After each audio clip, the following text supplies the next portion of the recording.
Her name is Dr. Beatrice Zani. She is from McGill, University of McGill, and in Canada, Montreal. She's from the Department of East Asian Studies. And today she's presenting her new book. Oops, I should have it in my hand first, yeah. The new book, Women Migrants in Southern China and Taiwan.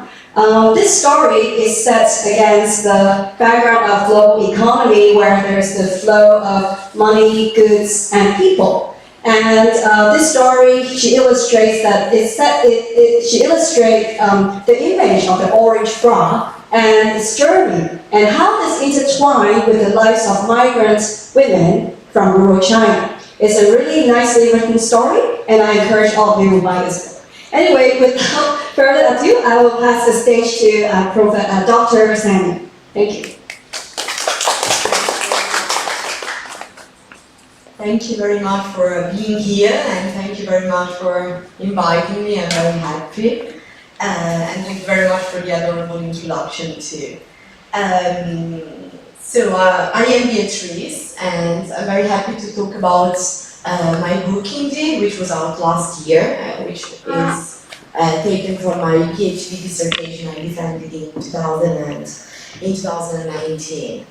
I am an economic sociologist and an ethnographer, and my research interests during my doctoral studies and my ongoing project include transnational migration, labor, indeed gender, but also migrant entrepreneurship, markets and economies, as well as globalization. And if I had to summarize, I can say that perhaps the major research question which drives my investigation is how globalization and digital connectivity shape and are shaped by the lived lives and the lived everyday experiences and practices of migration. And there are perhaps a couple of questions which derive from this broad and complicated research question, which are more related to what we're going to talk about today, which are basically how is migrant entrepreneurship changing in the digital age of migration, and how do migration and migrants' work and commerce indeed, together with digitality, do make and do transform globalization. You might have understood that I do use Asia, and specifically China, Taiwan, and now Taiwan, to observe the ways in which migration brings about the making of social, economic, and emotional practices on both physical and digital scales, which do contribute to the fabrics, to the everyday fabrics of globalization. So actually discussing about how migration, labor, and work, together with this digitalization, contributes to the fabrics of globalization, brings about many and overlapping questions. And in today's talk, I would like to dig into one major aspect, that is to say how digital migrant connectivity contributes to cope with isolation, social exclusion, and economic marginalization of Chinese migrant women who migrate to and do live in Taiwan. And so it is at the crossroads between migration studies and media studies that I take Chinese migrant women's experiences of marriage migration from China to Taiwan as a vantage point to discuss the link between migration, digitalization, and migrant entrepreneurship, drawing the contours to a certain extent, right, of the digital social ties and the digital economies, which are shaped by migrants' experiences of inequality in Taiwan and their use of polymedia, of digital social media, right, digital technologies, digital platforms. And so the discussion I engage with you today is part of, indeed, the findings I'm presenting in this book, where I basically draw on the case study of Chinese women double migration from the countryside to the city in China, and then a second migratory moment, actually, a second migratory step, which is after a rural human migration in China, a marriage migration from China to Taiwan. And this will help me to shed new light on how gender migration and women's economic activity take new shape both online and offline and across transnational spaces. So let me start, I forgot about my PowerPoint, but I found it now. So let me start very briefly, because it's going to be boring otherwise, to position my argument in an ongoing theoretical and perhaps even epistemological debate. So in this research, and in the book indeed, I do use digital migrant connectivity to capture the novel transformations which are simultaneously affecting migration and mobility, migrants' daily lives, social networks, entrepreneurship in this digital age of migration. And so to do so, I build my analysis on the scholarship which has been separately developed, right, by media studies and migration studies, a scholarship which might eventually converge on entrepreneurship. It is actually in tandem with emerging, I would say, perhaps even groundbreaking conceptualization of these connected migrants, and I quote the expression by Dana Dinescu, and a new emerging scholarship about digital migrant connectivity that I do aim to apprehend the digitalized dimension of Chinese migrants, women entrepreneurship in Taiwan. Actually, analyzing the role of social media and online applications in shaping migrants' commercial and entrepreneurial activities, I would like to build actually a bridge between migration and media studies, which are so far conceptualized in a certainly separatedly, I would say, migrants' digital economies. On the one side, we have migration studies, which focus on migrants' entrepreneurship, and on the other hand, on the other side, we do have media studies who focus on the digitalization of commerce, of business, brought about by several individuals, so not necessarily migrants, use of digital technologies. On the one hand, we have migration scholars who have been concerned with the making of migrants' ethnic and transnational entrepreneurship, mostly conceived, mostly apprehended as a strategy to cope with the formal jobs market's disadvantages. When migrants can't find a job, they might opt for individual, independent work or autonomous employment to cope with the job market's inequality in the society of arrival. Self-employment, small business and entrepreneurship are produced by migrants within the informal sectors of the labor market by calling upon social networks, ethnic networks of fellow migrants, mostly transnationally, networks which are located in the society of arrival, networks which are located in the society of the departure, and in between the two. At the same time, acknowledging how digital social media platforms have become part and parcels of our daily lives, media scholars have paid a growing attention to the opportunities provided by digital tools, digital applications, online applications to develop diversified practices. Online application and digital social media platforms do not only enable individuals to develop on-distance communication, real-time interactions, but also to produce and perform economic activities such as business and commerce. You might know this, very recent studies have paid a growing attention to the effects of individual and groups actually use of digital platforms in the making, in the construction of markets and even on capitalism. We have Steinberg, who recently talked about this platform capitalism, which is emerging in diversified societies across the globe, right? And actually looking at the ways labor, but also work, do digitalize when platforms become intermediaries that facilitate online work and the development of markets, scholarship, quite interdisciplinary, I think, is showing how platform economy and gig economies too characterize our contemporary society and how they do provide new opportunities and also constraints to the workers who are employed within this digital economies, digital markets, gig economy and platform economy. And something very interesting is that actually when we specifically look at the development of platform economies in China, which is what to a certain extent interests me at least, perhaps even you today, we also know that there has been a kind of an effort by a certain scholarship to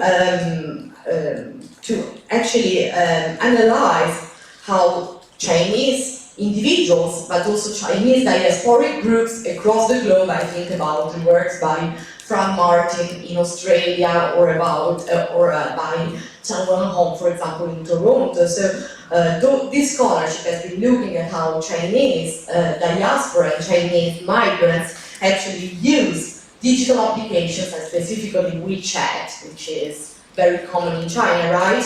To develop transnational business and commerce. So you might know the expression 代购, right? To buy on behalf of someone. To use online applications to produce business which connects actually migrant society of departure and society of arrival on a transnational scale. And so drawing from this boring actually literature review, I would like to raise a couple of questions here. You understood, we have on the one hand migration studies who focus on migrant entrepreneurship. On the other hand, we have media studies who look at the digitalization of commerce and business. I try to put that together and to combine those two fields which have so far remained separated.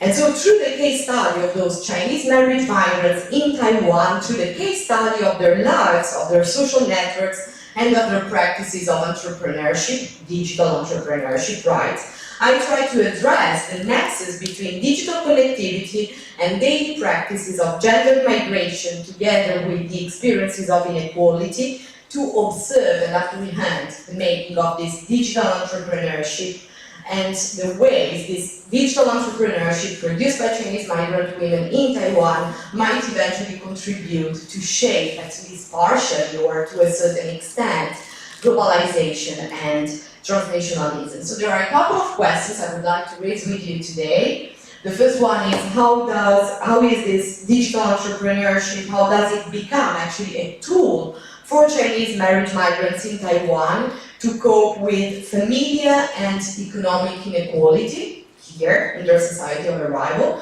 And then the second question might be, how do gender social networks and digital connectivity contribute to the making of this digital migrants entrepreneurship? So this is a quick outline of the talk, and I think we might start actually from this orange brown, which has become kind of the object, the mobile object, which has been leading my research and my book. Actually, I was offered this orange fluorescent bra in 2015 when I was here for the very first time by a Chinese married migrant who lives in Taipei. She lives in Zhonghe. And I mean, it was summertime, I was in Taiwan, you know this better than I do. It was very hot. I was walking around and I was actually looking for a place to cool off. And actually I was in Zhonghe, there was absolutely nothing, everything was closed, and the only place I could find was a lingerie shop.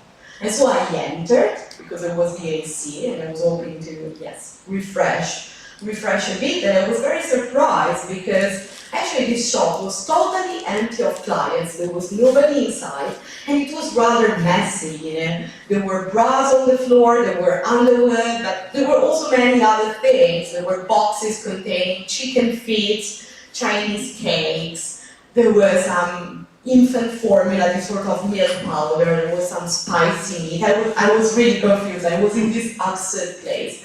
So I was standing there alone, nobody was inside, and then at some point I heard that there was someone talking, so I said, okay, perhaps the owner is coming over. And then there was this woman who was coming over and she was carrying her phone and she was talking to her phone, she was sending vocal messages. And so this person was Putin, the Laobanyan, the owner of the shop.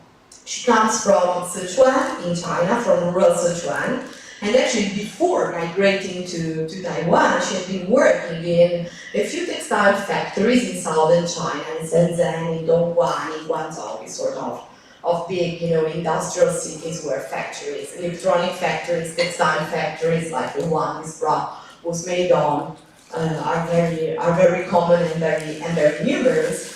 And actually, yes, she was living in Shenzhen. She was working in a textile factory where she was producing the bras that she is now selling in Taiwan. By the way, I discovered yesterday that her shop is not in Zhonghe anymore. She moved to Neihu, anyways. So we look at this bra. This orange bra is made in China, and it is re-commercialized by this woman, Fujin in Taiwan. So I started talking to Fujin, and she was explaining to me, she was talking to me about her life, her migratory experience, her life in Taiwan, her shop, her friends. And she told me that actually this bra, to a certain extent, was embodying, was representing, was illustrating all the expectations, all the ambitions, all the aspirations that this young woman, because Fujin is 30, well, when I met her, she was not even 30, now she is 33, 34. But all the expectations and the ambitions that this young woman was, well, projecting on herself, on her life, and on her future, both when she was living in China, when she left her countryside to work in the cities, and then the aspirations she had for her future life before migrating to Taiwan. On this bra, she also projected her sufferings, her exhaustion while working in a factory for a very long time with a crazy working schedule with 15, 16, 17 hours per day, very poorly paid inside a southern Chinese factory. On this bra, she also projected actually her ambition and her aspirations to modernity, to consumerism, to independence, to autonomy. Fujin left her countryside and she wanted to become a modern woman. She went to the city. She told me that when she migrated for the first time, she had 3 wishes. She wished to buy a laptop, she wished to buy a phone, and she wished to buy fancy clothes. And that's why she left her countryside and worked in the city. At the same time, on this bra, she also projected the frustration, the disillusionment, her sadness, almost her depression after coming to Taiwan, when she understood that the life she had dreamt of and this, sort of identity, or at least subjectivity in terms of autonomous, independent woman who can earn her own money and be happy, actually, were disillusioned after migrating to Taiwan. Actually, Fujin, like many other of the women I could meet, as soon as she arrived in Taiwan after marriage, she remained at home.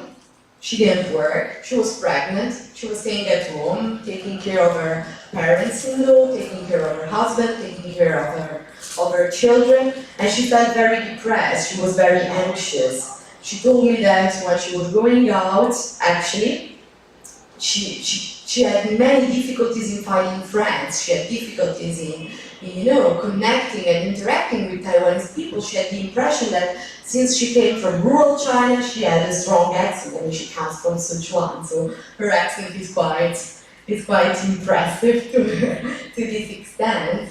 Taiwanese people were almost looking down on her.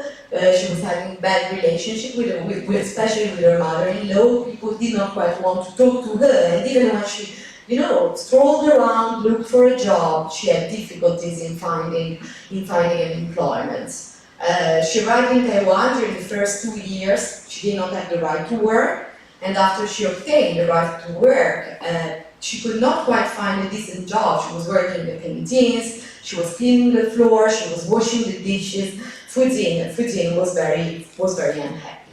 She was very unhappy until the day she decided to open her business and to start her bra underwear and many other products that I will be presenting to you now. So beyond Fujin's little story, who is Fujin, but especially who are women like Fujin, who are those Chinese marriage migrants in Taiwan? Like the other women I explored the lives of in this talk, today's Fujian's migratory experience shall be inscribed in this context of both global and regional feminization of migration. And you may stand at me, look at me, say, you are saying nothing new under the sky. If we look at Taiwan, if we look at China, if we look at this part of the world in terms of feminization of migration. We know that across different countries and interdisciplinary scholarship has so far been analyzed this phenomenon of gendered migration under different prisms. However, I think that Fujian and the other women's experience is quite interesting because it is plural, because it is complex, and because it is quite ramified.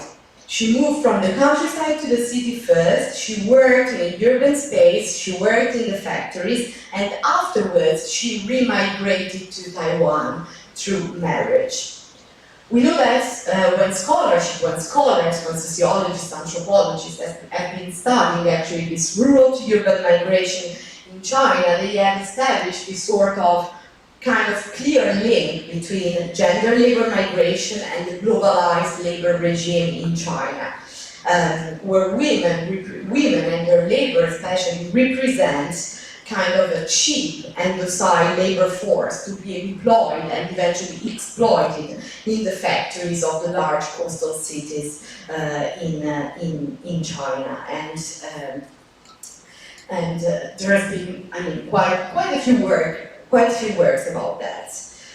Differently from this sort of labor migration, when looking at the migratory channels to Taiwan, we also know that scholarship has been focusing on a different form of migration, you understood this, which is related to the link between marriage and migration, where marriage becomes one of the necessary conditions for mobility and for movement. So this marriage migration scholarship has been focusing on in Taiwan is this combination of marriage and migration on a transnational scale. And as a gendered phenomenon, it involves women who, to a certain extent, by following an hypergamic principle, the principle of marrying up, kind of find men or partners of higher social status. And it is through marriage that with a partner of a higher social status that they do arrive in Taiwan. When looking at this marriage migration from China to Taiwan, but also from Southeast Asia to Taiwan, for instance, there has been quite a scholarship which for a long time has been focusing on the brokerage practices, on the practices of intermediation of migration through agencies and through brokers to bring women to Taiwan. And this scholarship has actually kind of focused on the link between marriage migration, hypergamy, and processes of stigmatization and social exclusion of migrants, in this case migrants from China to Taiwan. Such scholarship has also pointed out the fact that the stigmatization Chinese women might be facing, and I gave you just the example of Fujin a few seconds ago when she was telling me that Taiwanese people come to teach, look down on her. Actually, this sort of scholarship has been pointing out that those processes of stigmatization of Chinese migrants in Taiwan are related indeed to a sort of restricted gendered migratory regime where marriage and migration go together, and where marriage becomes the necessary condition for migration, but also in a broader context of strong political standoff between China and Taiwan. And this brought about an analysis not only of the processes of, generally speaking, stigmatization Chinese migrant women might face in Taiwan because they come from China and because China and Taiwan's relationship are not super friendly, but also because those women, as soon as they marry, if they arrive to Taiwan through marriage, are kind of supposed to perform certain gender roles. Who are they? They are spouses, they are wives, right? They are mothers-in-law in Taiwan, and they have to kind of respect this sort of role assignment and this injunction to role performance. And I would say that it is certainly, and at least partially, in this context of inequality, vulnerability, and injunction of role performance that today I understand, I apprehend the use of social media platforms and online applications by those Chinese migrant women for entrepreneurship, but not only for entrepreneurship, also for sociality, socialization, and broadly interaction online. So the book and the results I'm presenting to you today actually draws on an ethnographic work I've been kind of carrying out in Taiwan between 2015, 2016 and 2018. I was in Taipei, I was also in Hsinchu, I was in Pukou, I was in Taoyuan, I was in Linkou, I was mostly in northern Taiwan. I was based in Taipei and I've been here. I have been following actually the lives, the migratory experiences, the employment experiences, as well as the entrepreneurial practices of more than 150 Chinese married migrants here. I've been carrying out in-depth interviews to reconstruct their migratory and marital paths in China first, and from China to Taiwan afterwards. I've been carrying out participant observation of, at least where I could, of their daily life, of their family life. I've been babysitting their children, I've been helping them with their little business in the street, or selling vegetables or selling bras and underwears. But I've also been observing their gender networks of solidarity and of interaction, both offline, in the physical reality, but also online, because you understood this, most of the interactions and the practices of, well, solidarity, but also very banal sociality on a daily level, for most of the women start online within social media platforms, and specifically inside WeChat. I will explain this in a second. Inside WeChat and inside the chat groups that women can develop on WeChat. So I had the chance to be invited, I had to ask for that, but I could join actually 12 WeChat groups composed of Chinese women, many women. Inside the groups we had between 80 and 500 women per group, so quite a lot. So I spent, I'm still inside, I spent quite a while connected online inside those 12 chat groups. And indeed, I was tracking and following women's paths, I was tracking and following their migratory and marital experiences, but I've also been focusing to a certain extent, and the Bra is an example of this, on the social life and the biographies also of the objects that they do commercialize. Because when we look at the Bra, when we look at a pair of chicken feet traveling between China and Taiwan, when we look at boxes of infant formula or milk powder commercialized between the two sides of the Taiwan Strait, we can also understand a lot about, not only processes of import and export, but also the life of the people who do commercialize them, who do buy them, who sell them, and who make them, moving. I think I've been talking about literature and scholarship quite a lot. This might sound very boring. There are just a couple of things I would like to point out between providing my results and some entertaining stories to you. Is that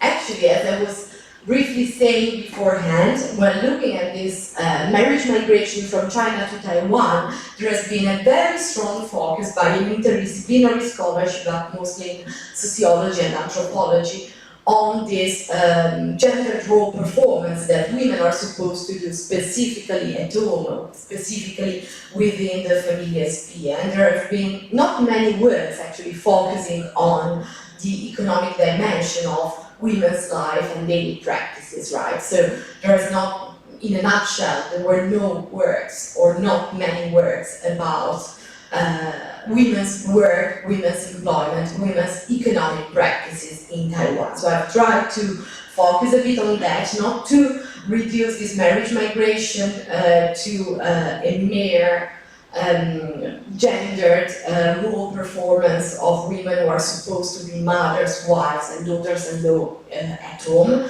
but also to look a bit at the experiences of employment, of discrimination at work, eventually of inequality at work, that those women might have been facing in Taiwan before starting their entrepreneurial activities, right? And a second point I will briefly mention here is that, again, I repeat myself, but the works which have been produced, especially in Taiwan, but not only in Taiwan, about this China-Taiwan cross-border marriage migration, have been focusing a lot on this brokered, on this commercially arranged dimension of migration, right?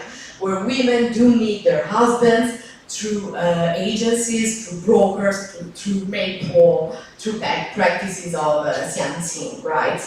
What I've been trying to show, and this is what my informants have been telling me, is that the very young generation of Chinese women, so women who started to migrate to Taiwan at the beginning of the year 2000, right?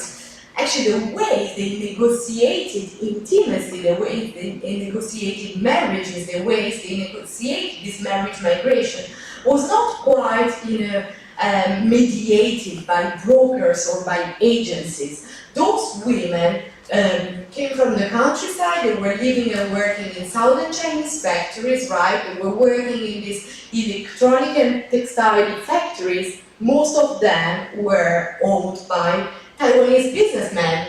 Inside the factories they were working in, they could have the chance to meet Taiwanese Alban, Taiwanese managers, Taiwanese high-skilled workers, and this actually became the new channel for those women to migrate to Taiwan. So not necessarily agencies, but women who were able to autonomously and independently negotiate their love affairs and their romance and their intimate interactions, which afterwards might have eventually brought about migration through marriage to Taiwan. So this is something I certainly wanted to mention here. So on the one hand, this economic dimension of the inequality faced by women in Taiwan, and on the other hand, actually, my approach has tried to move beyond an understanding of merely brokered and arranged marriages to show the complexity actually of this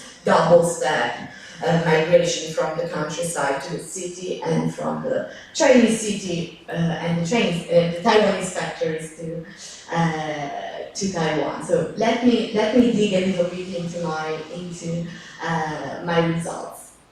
Women arrived in Taiwan, Fujin arrived in Taiwan, her friends arrived in Taiwan too, and they face, you got this, isolation at home, also boredom, frustration, much homesickness, depression, disillusionment. They aspired to independence, they aspired to autonomy, they aspired to a better life compared to what they got when being factory girls in China, and they ended up being segregated at home, having difficulties to find a good job and to earn their own money. What do you people do when you are at home in the evening and you are bored? You don't want to write homeworks, you don't want to write papers, you do not want to prepare for exams, right? What do? Ideas? You open your phone, right? You open your phone and you look at Facebook, you look at Line. This is also what I do, what everyone does in Canada, in Italy, in Taiwan, in China, anywhere. And this is precisely what Fujin and the other Chinese migrants I can meet here did. They were at home, they were frustrated, they missed home, they were very unhappy, they opened their phone and they started talking to their friends who were in China. But not only to their friends who live in China and the people they left behind before migrating, they could actually also, through this WeChat fantastic application which provides us with a lot of opportunities actually, they could meet new friends in Taiwan. Actually, WeChat, that you might know, although most of you use Line and Facebook, has two fantastic features. The first one is the doll function, so basically you take your phone and you start shaking it, and the other one is called the drift bottle, and through those two applications you can identify people who are also using WeChat like you are doing, nearby, you consider distance in kilometers, right? Like Tinder a little bit. So those women are at home, they start shaking their phone and they see that nearby there are other people who do shake their phone. Easy. At the same time, what puzzled me and what I understood is that, well, in Taiwan, nobody uses WeChat. You use WeChat, not much, right? You use Line. And this is also what Chinese women knew. They knew that by shaking their phone, they could identify nearby only WeChat users. And WeChat users in Taiwan are mostly people who come from China, because WeChat is a Chinese application which is allowed in China, and they can keep on using when they arrive in Taiwan. And so, as simple as it seems, because the functioning is really simple, they could identify a few other Chinese fellow migrants living nearby, and realizing that there were a few living in the same neighborhood, or perhaps even in the door nearby. And it is from this very actually simple activity that they could start to talk to other women, to meet new friends online, but also to join those smaller or bigger groups of Chinese sisters, as they used to call each other, TMA, for sociality, for interaction, for daily banal conversations, but also for mutual help. If we take a look at the conversations inside WeChat, what do we see? Well, we see a lot of complaints. My mother-in-law wants me to wash the dishes. Well, the husband is really fun. He always wants me to cook this and that. He comes back home late from work. I have to cook dinner. I have to take care of my children. But we can also see some other conversations like, where do you buy this and that? Do you have advice for buying things? But also, do you have advice for identifying a good school for the children? Do you have advice as for a lawyer to divorce? How is your family doing in China? What about your parents? When are you going back to China? Perhaps we can travel together. Also practices of mutual help. We live nearby, perhaps we can meet up and bring the children together to the garden, we can go and attend a dance class together. You found a job, fantastic, perhaps you have some ideas for me too, or perhaps what I need in Taiwan. You can also bring me to meet your boss, and perhaps I can also find a job here or there. Do you understand what I mean? And everything is going on on WeChat. And so from this very simple daily interactions, I observed actually many practices of mutual support and of mutual help by those women who share many things together. They share the same origin, in most cases the same age, the same migratory experience, the same marital experience, gender indeed, and gather together online those sort of, I call them emotional communities by drawing on Rosaline definitional. Women who gather together inside those online emotional communities, those sort of digitalized emotional communities for sociality, interaction, but also mutual help and perhaps even affection. So I mentioned to you the magics of WeChat in terms of making friends and identifying people nearby, but inside this Chinese application there is way more than this. WeChat also helps us in a very simple way, but also very creative to a certain extent, to produce and perform commerce, business, and economic activities and transactions.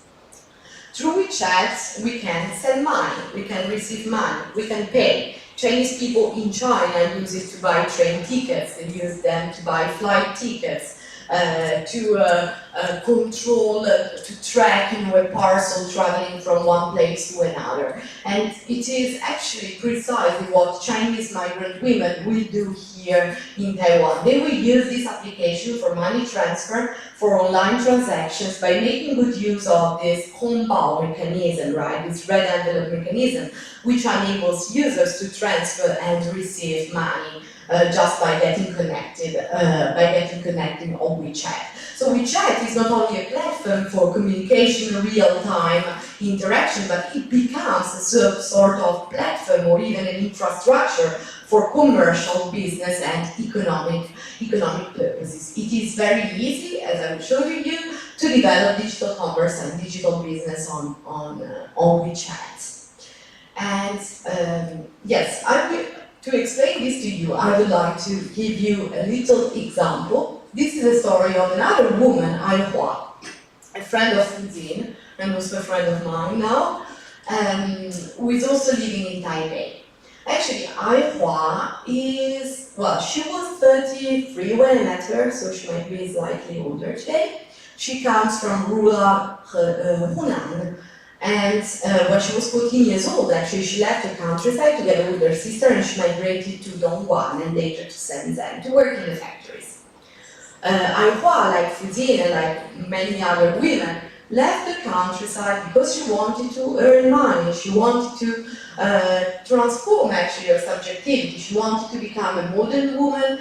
She wanted to become independent. She wanted to live in the city. She wanted to achieve upward social mobility through factory work, but also through a urban living experience. She arrived in Dongguan before, in Shenzhen later, and she was very unhappy. She was working in the factories, she was living in the dorms with I don't know how many other women inside. And she kind of came to terms quite quickly that her ambitions and aspirations of upward social mobility and independence and autonomy and modernity and consumerism achievement were not quite possible in the Chinese city. She came from the countryside. I would say rural to urban migratory regime in China is also quite constraining for migrant workers. When they arrive in the Chinese city, they do not have the same rights of the local citizens, right? They have to work, but they have a lot of restrictions in terms of social rights attributions. Actually, it's hard to buy a house. They cannot send their children. I'm giving you examples, right? They cannot just send their children to the public school, for example. They have difficulties, in obtaining, the health insurance and many other things. They are considered to be kind of second-class citizens in the city. And this is what I realized very quickly. She was like, okay, if I remain here, I will be a factory girl forever, and eventually I might consider going back to the countryside.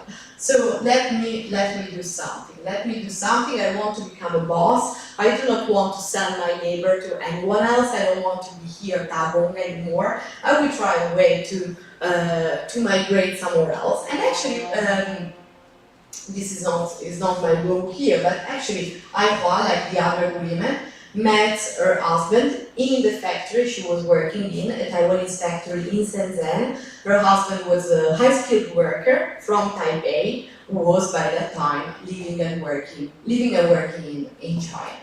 So she got married, she got pregnant, and she arrived to Taiwan to give birth. But very differently from many other women, Aihua did not remain in Taiwan at the very beginning of her migratory experience.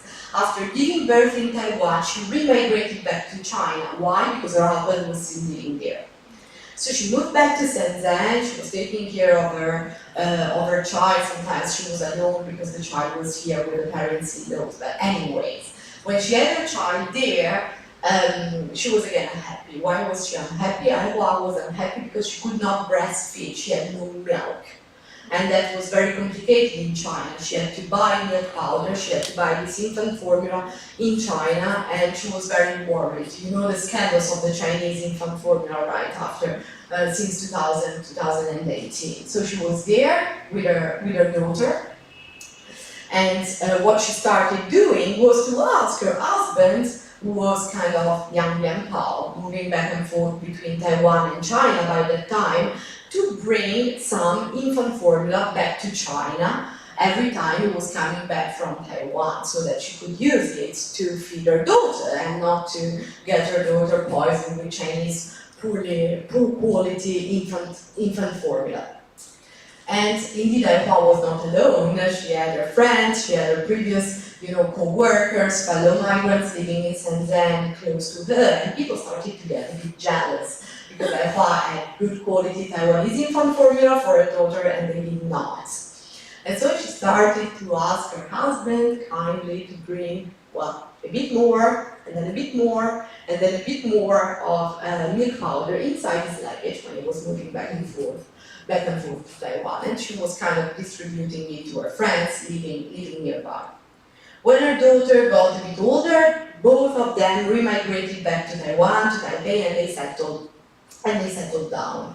And by the time Hua was unhappy again. She was living at home with her mother-in-law, she was taking care of her father-in-law. At some point she decided to work, she had the right to work, but every time she went to look for employment, she was told, well, you are poor, you don't have high professional credentials, you have a poor educational level, you cannot do anything, you can only work at street market and sell vegetables or work in a canteen or in a small restaurant or eventually, in a beauty center or whatever.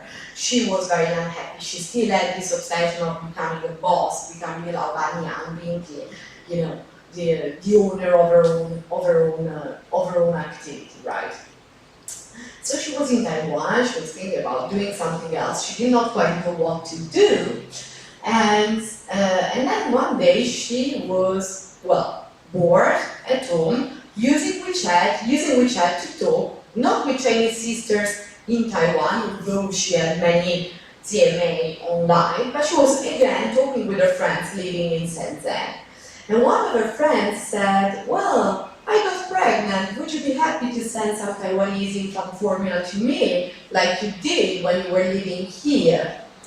So Hua said, okay, perhaps I can start to sell some infant formula from Taiwan to China. I will not need to look for a job here anymore. I can earn some money and I can have my friends happy there. So she went to the supermarket, she bought a box of infant formula, she went to the post office, she packed it, and she sent it to China. Nothing gold, right? Everything went out smoothly and her friend got the infant formula.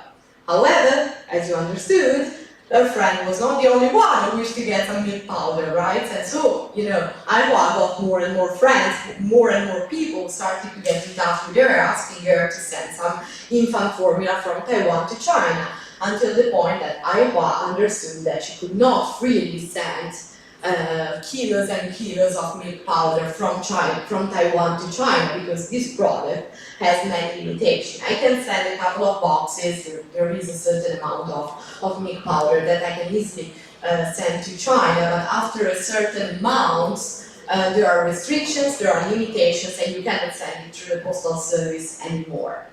And so Hua was trying to find some new solutions to send the boxes of infant formula that you can see here. I don't know if I put pictures of her daughter carrying, no, but I also have pictures of her daughter carrying milk powder before sending it to China.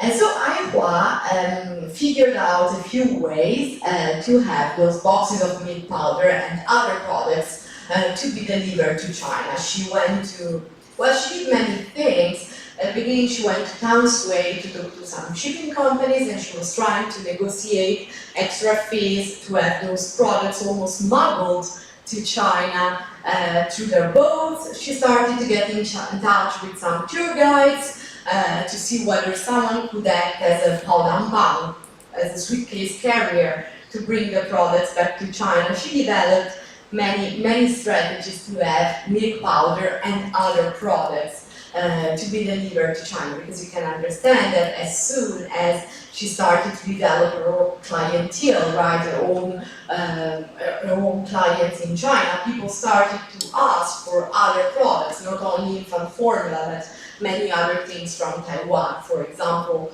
medicines, for example, cosmetics, sometimes alcohol, and then very banal and useless things like pineapple cakes or candies or I don't know what kind of sugar. But yeah, she started to send many things through many people from Taiwan to China. And afterwards, as soon as her commerce was growing, Hua, let me show this to you.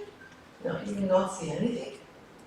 Hua also started to import products from China, like Fuzin did with the bras, and like many other women did. So it was kind of a double, a double import and export process. It is very interesting actually to look at the products commercialized. I just mentioned a few to you because we do realize that actually those products, infant formula, chicken feet, cosmetics, medicines, generally speaking, are products which have a very low value for us. I would not myself spend a lot of money to buy chicken feet. I would not myself spend a lot of money to buy a plastic and silicone made bra in Taiwan or in Italy or in Canada. But actually, Chinese women tended to do so, tended to buy those products, tended to commercialize those products between China and Taiwan, neglecting, transgressing, contesting to a certain extent the commercial restrictions, the import and export regulations between the two countries. To a certain extent, we do see that those goods, those commodities become contested commodities, if we want to quote the expression by Philip Steiner, who circulate on contested markets, war markets, which remain to a certain extent invisible because they are digitalized. And it is here that WeChat and its multiple functions become quite interesting. Why? Because actually we have products which cannot circulate freely between the two sides of the strait. I mentioned to you shipping companies, I mentioned to you eventually tour guides, I mentioned to you smugglers who help those women to, well, be successful in their commerce by carrying the products from one side of the strait, of the strait to another. But the interesting thing is that the circulation of those products is actually made possible by the fact that women do use this WeChat application for commerce and business. You understood that WeChat is a Chinese application which enables users to transfer money, to pay online, to send and receive money, and those money is related to Chinese bank accounts. So actually, the money which are transferred to a certain extent remain invisible to the eyes of the Taiwanese administration. Nobody knows that they are doing this sort of activity, right? Me as Taiwanese, whatever finance official, I don't know, I do not have any visibility on what's going on a Chinese application and on the money which is being transferred from one bank account to another as soon as those bank accounts are based in China. And so to a certain extent, this digital entrepreneurship and the digital economies which are transnational or at least cross-border, right, which derive from that, does work thanks to a creative and quite a smart use of this digital social media platform WeChat for commerce and business. This digital entrepreneurship and the circulation of those contested commodities on those contested markets also do work by the mobilization, through the mobilization of multi-sided social networks of people who do live in China, who do live in Taiwan, and who can get in touch simultaneously online inside the WeChat groups and through those digitalized, dematerialized kind of conversations. What I've been observing actually is that there are three common circuits those commodities go through between China and Taiwan, but perhaps there are many others that I've not seen so far.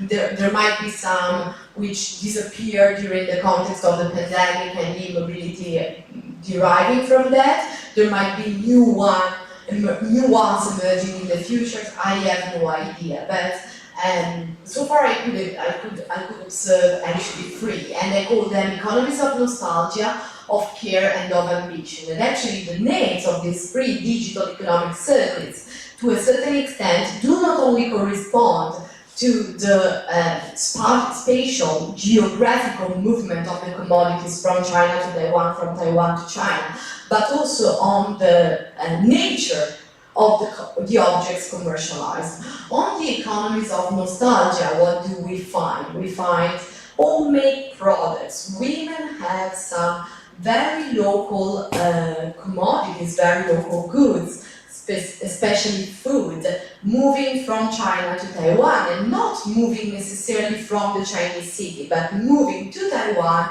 specifically from the rural villages they were coming from. So we get some, well, chicken feet, we get some spicy meat, some sort of, homemade, home-cooked food by their grandmas or by their relatives, which travels to Taiwan, and which is also commercialized on WeChat.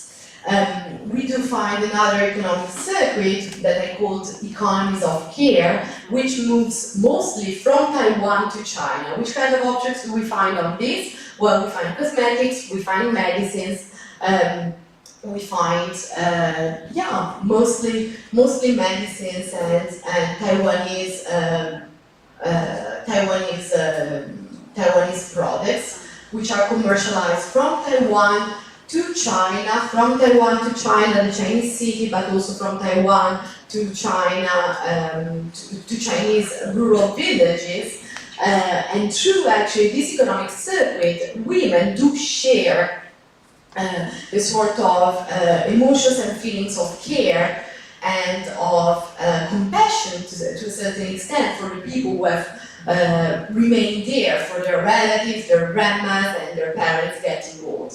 And then the last, and I will be very brief, economic circuits are what I called economies of ambition, and it is there that we find the orange bra, it is there that we find some other, fancy clothes, underwear, which move from the Chinese city, mostly where women have been living and working beforehand, to Taiwan, and again commercialized on WeChat. And through the commercialization of those products, women to a certain extent can show to the others, but also to themselves actually, the way they became successful.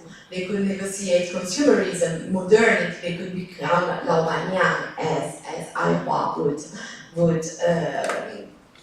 tell us.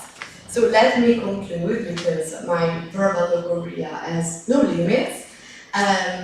Actually, looking at this nexus between migration inequality and digital connectivity, I've tried today to draw the contours of Chinese migrants, women, transnational and digital entrepreneurship in Taiwan. It is actually an entrepreneurship, a digital entrepreneurship, which is highly networked and indeed digitalized, where women's migratory biographies and the commercial geographies of the products that they do commercialize mix and merge, at least to a certain extent. It is a digital transnational entrepreneurship which is produced in the interstices of women's daily lives and their migratory, marital and labor experiences, which become to a certain extent meaningful for business and for commerce. It is a transnational digital entrepreneurship which is sustained by women's knowledge of Chinese and Taiwanese markets' offer and demand structure. It is a digital entrepreneurship which is sustained by Chinese women's capacity to mobilize and to capitalize on different and multi-sided social networks on the two sides of the strait, whose mobilization actually make this commerce possible. At the same time, Chinese women's digital entrepreneurship is generated and it is performed through new tools and devices, of which this WeChat online application and many other online applications perhaps are illustrative of. Despite its transnational dimension, it is an entrepreneurship made in little, which does not only mean small scales, but it also refers to the low value of the goods which circulate on informal roads across physical and digital circuits forged on hidden roads of those low value and contested commodities, of which the bras, the chicken feet, milk powder, plums against constipation, yes, I forgot to mention this to you, are kind of illustrative of.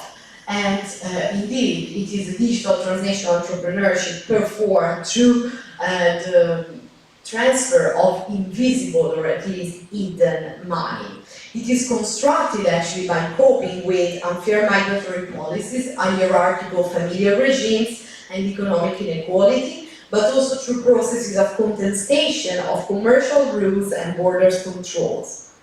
Importantly, this digital transnational entrepreneurship brings about kind of a reformulation of a rigid migratory and mobility regime that frames individuals but also commodities, as I've been showing, movements and displacements. It is a transnational digital entrepreneurship which emerges on informal commercial circuits, on hidden, networked and digitalized roads, at perhaps the margins of globalization. I will stop here. Thank you.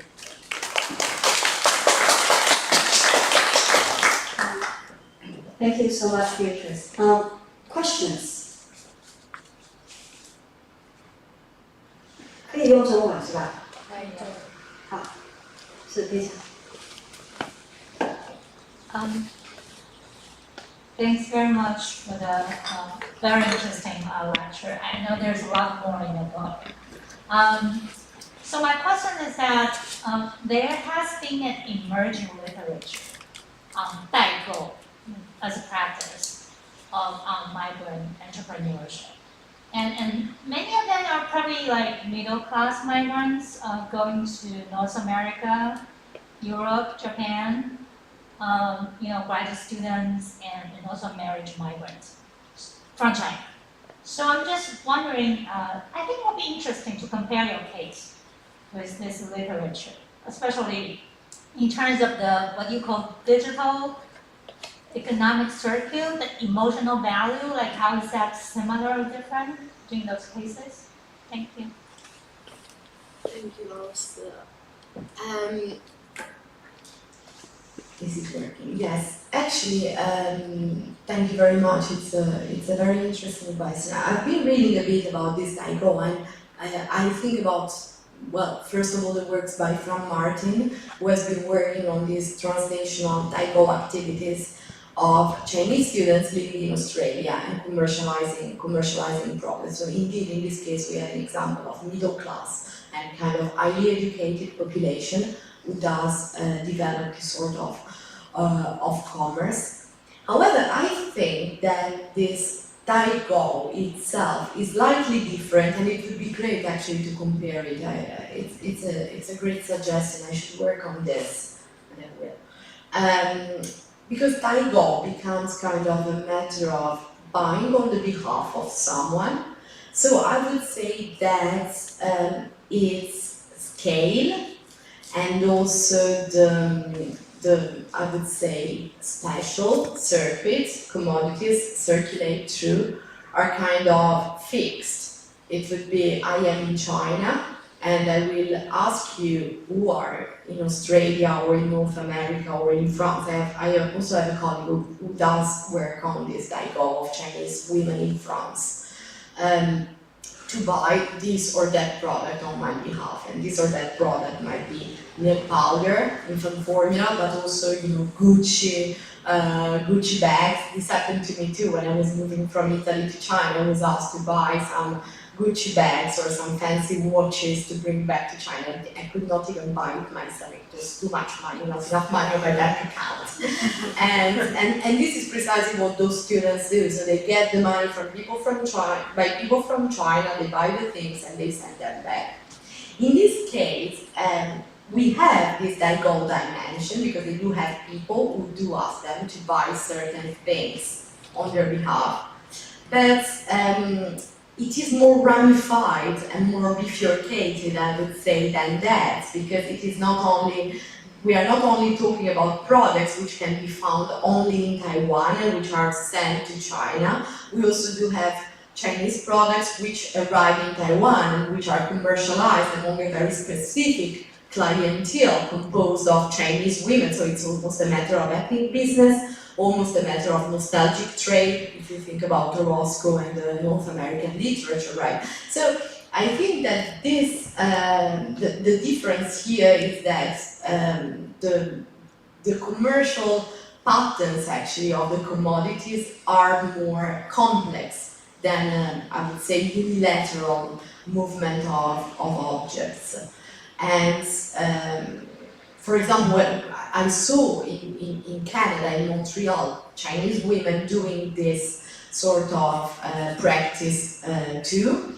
And it was very interesting, and it might be interesting also for comparison in the future. I mean, to look at the high skill, low skill migrants and broad Chinese diasporic groups, right? Because what I observed, for example, in Montreal is that women who do so are highly educated.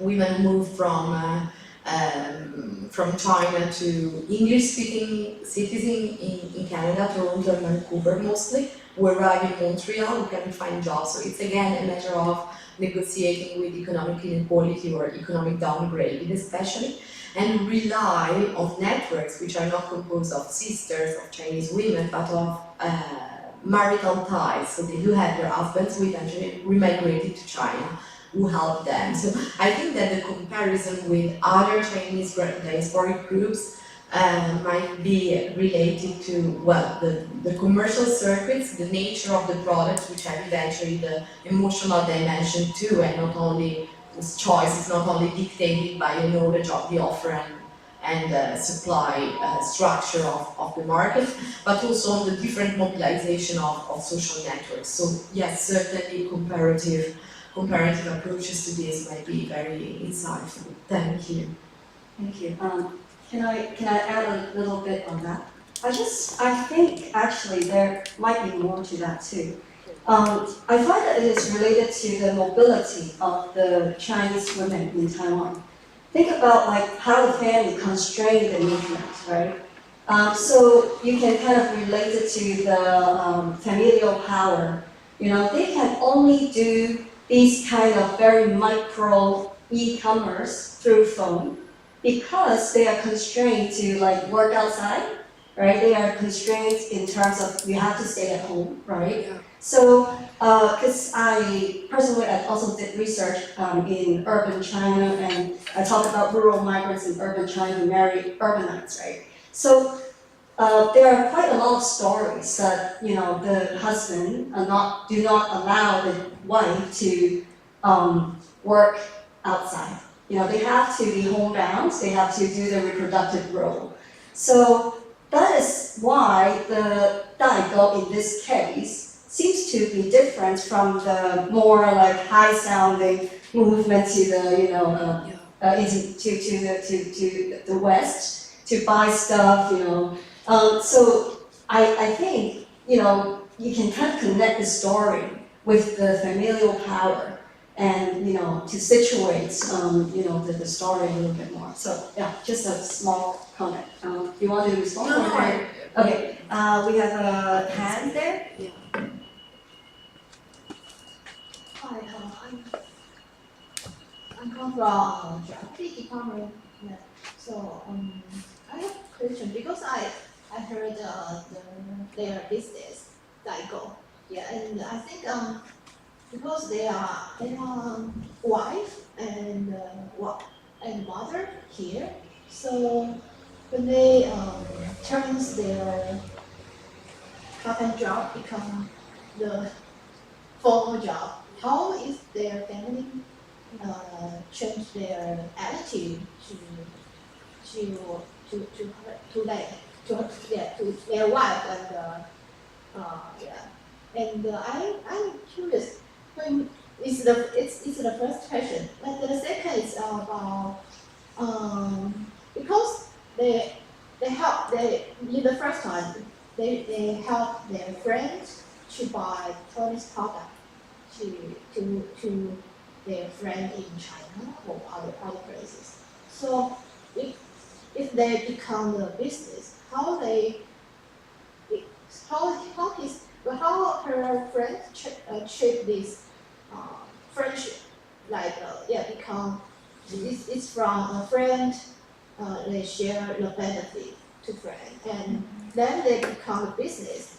So how they treat this kind of business, especially the migration women in Taiwan. Thank you for both questions. I think that the first one actually is related to what you just raised. So,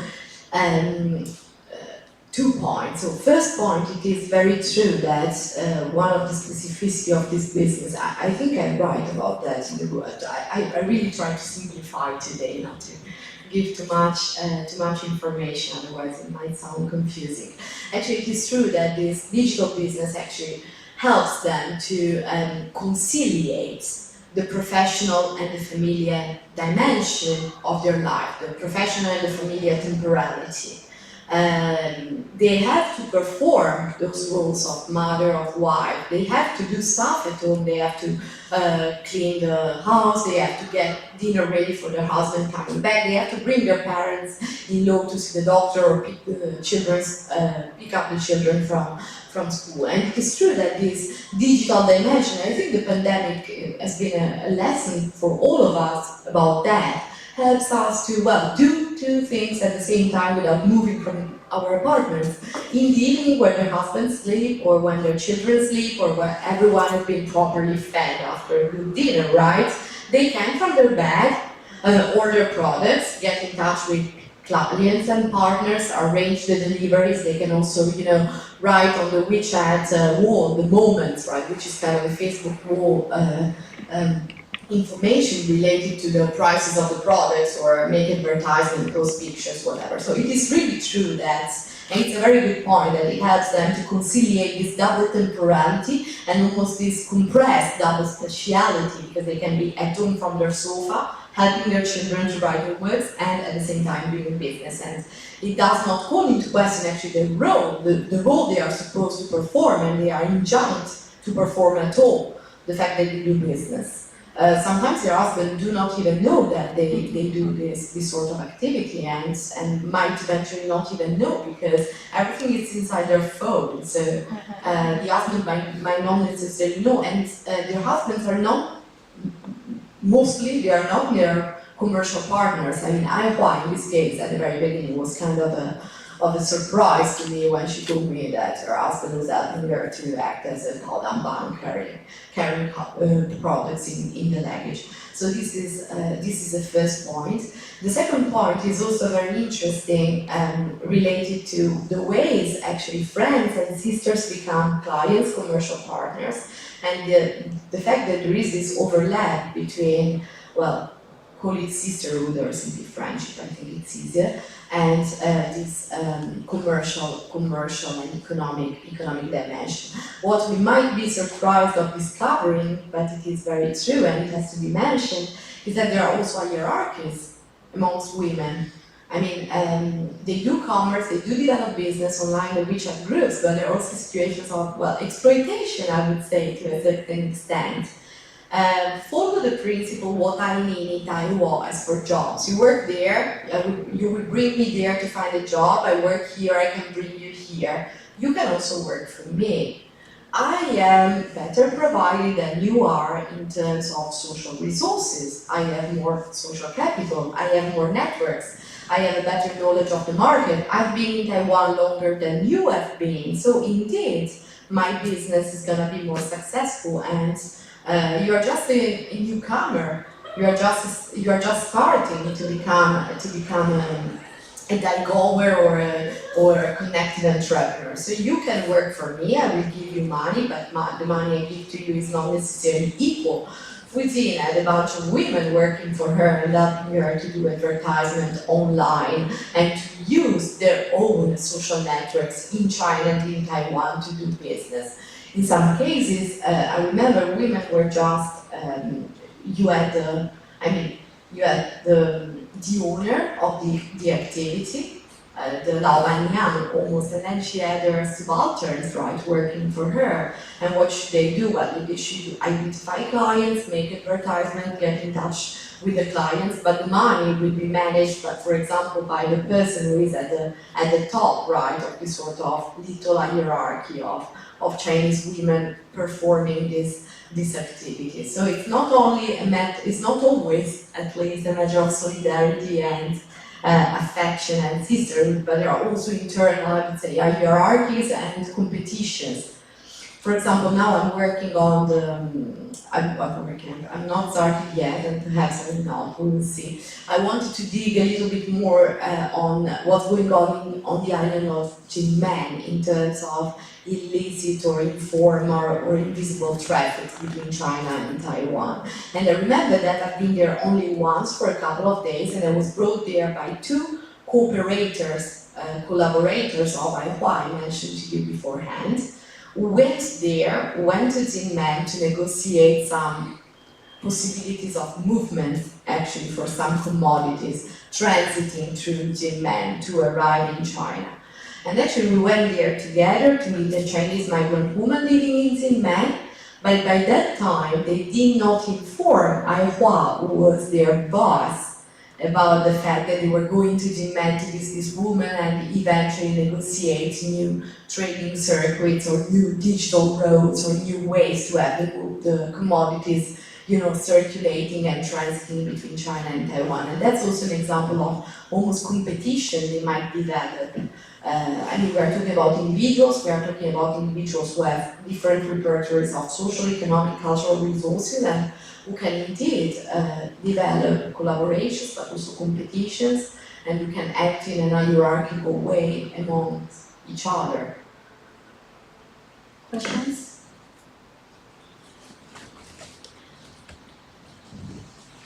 Yeah, I see you from here. How does the pandemic or zero COVID policy of Chinese government affect migration among cross-strait of Chinese women? Does it make them more difficult to return to their homeland, or after returning to their homeland and would they come to Taiwan again? That's my question. Thank you very much. And my answer is I have no idea. No, I'm joking. I've not been focusing and following actually very closely what has been going on in terms of movement during the pandemic, simply because I think that there was not much going on. People were stuck in China, were stuck in Taiwan. I know that, for example, I mentioned through the interview the owner of the shop who is not in Zhonghe anymore, who is in Yehu now, and she is in China at the moment. She moved back to China to do some business, to negotiate with some clients, to eventually start commercializing new products a couple of weeks ago. So, indeed, the pandemic triggered immobility, brought about situations of, impossibility to move, and I think that, like many other migrants or individuals in general across the globe, women have been stuck here. Women who eventually were for holiday or for family visit reasons in China remained in China for a while. And we will see, I think, in the next months, since Taiwan just opened the borders and China has not yet, what's going on. I'm quite sure that the commerce is totally stuck. Most of these commodities transit through the Xiaoshantung, this premier link between China and Taiwan in terms of shipping companies and smugglers and tour guides and weather actor who supports the circulation of the commodities, and the Xiaoshantung is not working. So except for perhaps of a few women who were carrying eventually products in their luggage, but it would be surprising. I think that there's not been much going on between the two countries, so we will see. I'm also curious. Thank you.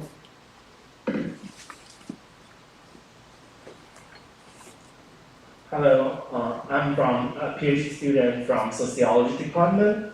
My question is, how would you characterize this kind of entrepreneurship or this kind of business as a formal or an informal economy?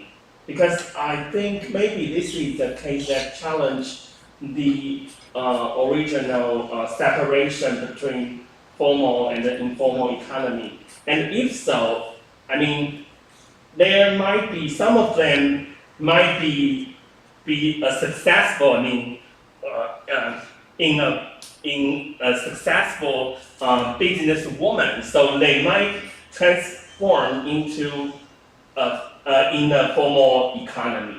So how would you see their tradition, this kind of tradition. Yeah. And my second question is that can you share more about your, I forgot the name, internment ethnography and follow the object or follow the migrant? How is it just for your case, or is there any other suitable case that can use this kind of method? Yeah, thanks. Thank you very much for these questions. The first one is actually very interesting, and I think that the sort of digital entrepreneurship, transnational digital entrepreneurship, what I call in the book emotional capitalism, right, does not only challenge the sort of rigid taxonomy aspiration between formal and informal economy or formal and informal business, specifically in the case of migration when it is performed by migrants, but to a certain extent also challenges arbitrary, almost taxonomy separation, rigid, between top-down and bottom-up commercial activities or perhaps even globalization. And how do we understand this? Well, we understand this, I think, because first of all, of the nature of the products that which are commercialized, and this is what I try, this is a bit my argument, right, in this book. We have a bra, which becomes the object, commodity. It's an artifact, right? It's a piece of plastic and silicone made in a textile factory, and it becomes an emblem and also a tool for upward social mobility, re-commercialized by the same women who made it before and who re-commercialize it later, who turn it into a commodity. So paradoxically, or not that paradoxical, I mean, it goes beyond the sort of commodity fetishism, right? It is made in a factory, in a textile factory, which embodies this sort of top-down globalization and global economy where foreign entrepreneurs and multinational companies exploit the cheap labor of migrants, especially migrant women, and afterwards this emblem of this sort of top-down globalization or economic activity or economy in general is re-commercialized by the same subjects who become actors actually through a different strategy, through different ways, through different roads. Also, if we look at the commercial circuits those commodities transit through, we see that there might be perhaps almost an overlap between the official, right, top-down or formal circuits of the global supply chain, which have goods transiting through the Xiaosantong between China and Taiwan, and the digitalized roads developed, carved by the migrants through digital platforms. We have two circuits which run parallel, but which are not necessarily in contradiction, which might eventually mix, which might eventually merge. The bra leaves from a factory and comes back to the same place of its fabrication, of its production. However, it has a different form, it has a different identity. And so, yeah, very true. It's a good way to challenge this sort of rigid separation. To answer to your second question briefly, because I think we have no more time, in terms of what I call the itinerant ethnography, well, it's just a fancy name for a multi-site ethnographic activity, which actually draws, right, follows the women in this case, and this is almost a narrative mise-en-scène, right? It's almost a fancy way, again, a marketing strategy to write, no, I'm joking, to write something that people might be happy to read when opening a book and reading, oh, this is the story of a girl, okay, we'll read that. This is the story of exploited migrant women, no, it's enough, we read enough, right?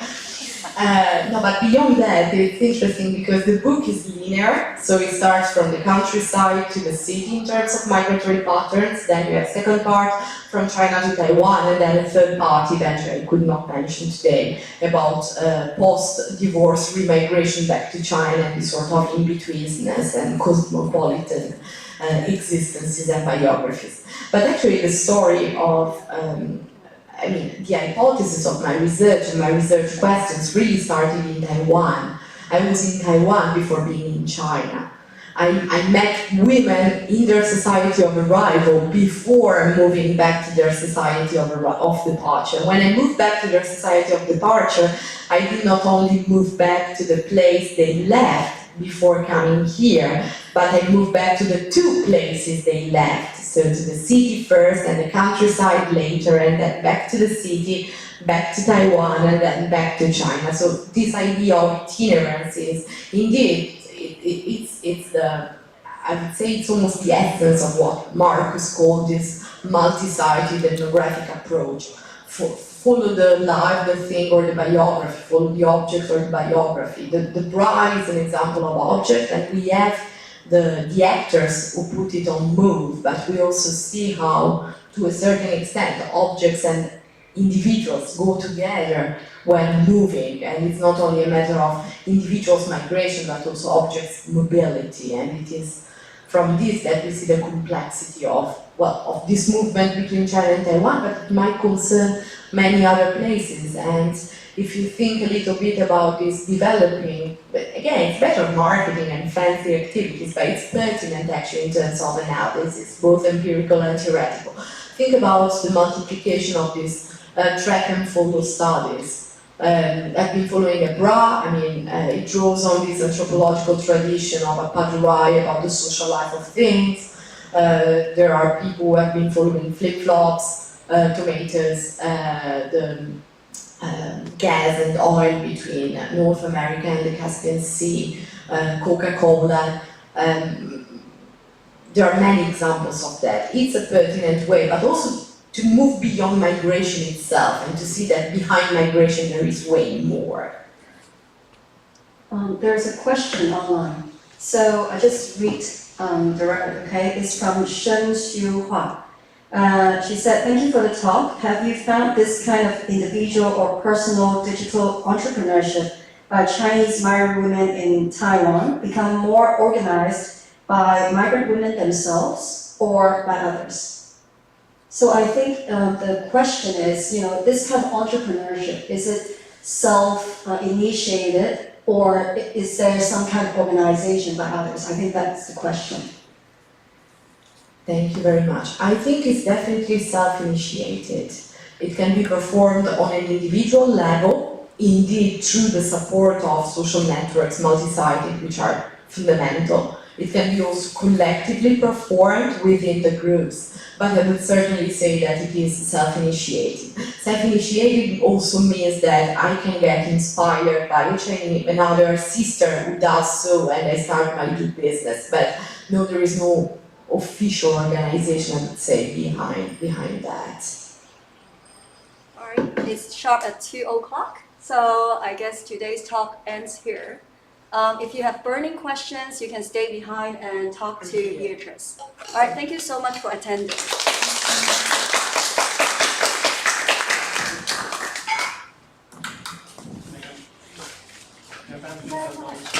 was great. No, it's a pity, but I don't know, it would have been too much. Usually, There's no more topic, but I will make sure. So we'll meet you in the restaurant. Yes, we can, as you want, we can meet there. Okay. Fine, she gave me the address. Okay. Yeah.